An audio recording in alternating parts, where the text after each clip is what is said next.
முருகனாய் இறங்கி வந்து ஐடி ஊழியரின் துயரை துடைத்த தேவதைகள். 1.5 லட்சம் ரூபாய் தங்க காப்பை கண்டெடுத்து கொடுத்த மனசுக்கு சூப்பர் சர்ப்ரைஸ்.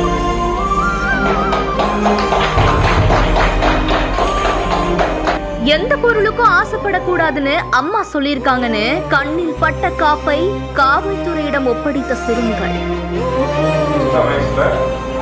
நகை கோயில்ல பார்த்து ஒரு போலீஸ் கையில தான் கொடுக்கணும்னு சொல்லி அப்படிலாம் காவல்துறை நகையை யார் மிஸ் பண்ணாங்களோ அவங்க கையில கொடுத்துருக்காங்க. அதுக்கு இந்த பாப்பாவும் இந்த குட்டி பாப்பாவும் இந்த சின்ன வயசுலயும் ஒரு 50% திங்க் பண்ணிருக்காங்க. அதுதான் பாராட்டுகிறோம். சரியா? சென்னை ஜவஹர்லால் நகரை சேர்ந்த ஐடி ஊழியரான கௌதம் தன்னோட குடும்பத்தோட திருத்தணி முருகன் கோவிலுக்கு போயிருக்காரு.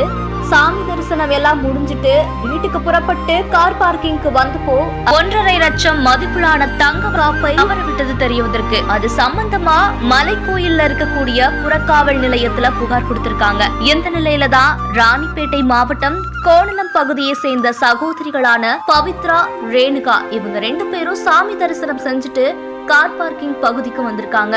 அப்போ வரும்போதுதான் தங்க காப்பு கிடந்ததா சொல்லி திருத்தணி புறக்காவல் பணியில இருந்த காவல்துறையினர்கிட்ட ஒப்படைக்கவும் செஞ்சிருக்காங்க. நகைகளை தவற விட்ட தம்பதிகள் கிட்ட காவல்துறையினருமே ஒப்படைச்சிருக்காங்க. திருவள்ளூர் மாவட்ட காவல் கண்காணிப்பாளர் சீனிவாச பெருமாள் அந்த சகோதரிகளை வர வச்சு தங்க மெடல் பரிசுகளையுமே கொடுத்து பாராட்டவும் செஞ்சிருக்காரு. யாரோட பொருட்களுக்கும் ஆசைப்படக்கூடாதுன்னு தன்னோட பெற்றோர் சொல்லி வச்சதுனால கீழே கிடந்த தங்க காப்பை காவல்துறையிடம் ஒப்படைச்சதாகவும், கோணலம் அரசு பள்ளியில 5வது வகுப்பு படிச்சுட்டு வரதாகவும், தான் டாக்டருக்கு படிக்க ஆசைப்படுறதாவும் சிறுமி பவித்ரா தெரிவிச்சிருக்காங்க.